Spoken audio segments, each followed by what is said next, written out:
In today's video, I'm going to show you the tricks and traps in Ruy Lopez, which is called a fishing pole trap. So without any further delay, let's get started.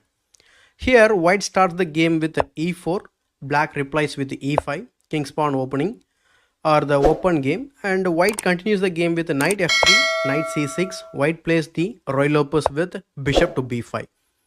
And with this move, white is putting pressure at the center indirectly. After that, black plays the Berlin defense with knight f6, attacking the e4 pawn.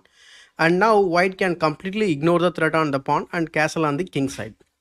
Because opening the e file will favor the white's attack, since the black king still in the center, black will not be able to capture the pawn. Instead, black can play this tricky move, which is knight to g4. Moving the same piece, which is not recommended because it is violating the chess principles, but we are setting up a trap with this move, and that is called fishing pole.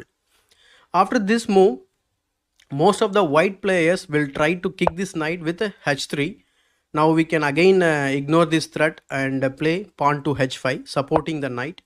And if white is greedy, he will capture our knight like this, and we can recapture with our pawn and attack the white's knight, which is the only defender of the king. After these exchanges, black has opened the h file for the rook to attack, and also the queen is ready to join the attack via the diagonal. And once the knight moves away, we can mate the white king in few moves from here.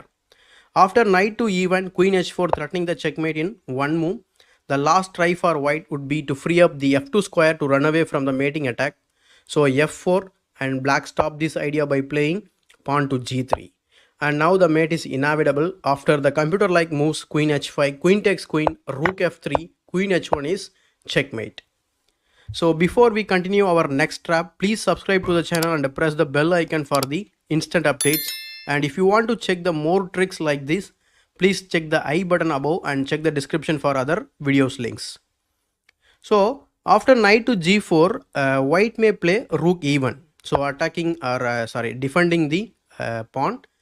So bishop to c5 immediately threatening the f2 square. So white will try to block this idea with the d4. Knight takes d4, knight takes d4. After, we should bring our queen to the attack. As you can see, now the knight and queen are converging on f2 as well as on the h2. So the knight on d4 is also hanging. So after this, knight f3 trying to defend the mating idea. But we can still mate the white king by the beautiful checkmating pattern, starting with queen f2 check. So king h1 forcing move, and the final absolutely crushing queen sacrifice on g1. No matter how white recaptures the queen, let's say he captures with his rook, and the knight f2 is a wonderful smothered checkmate.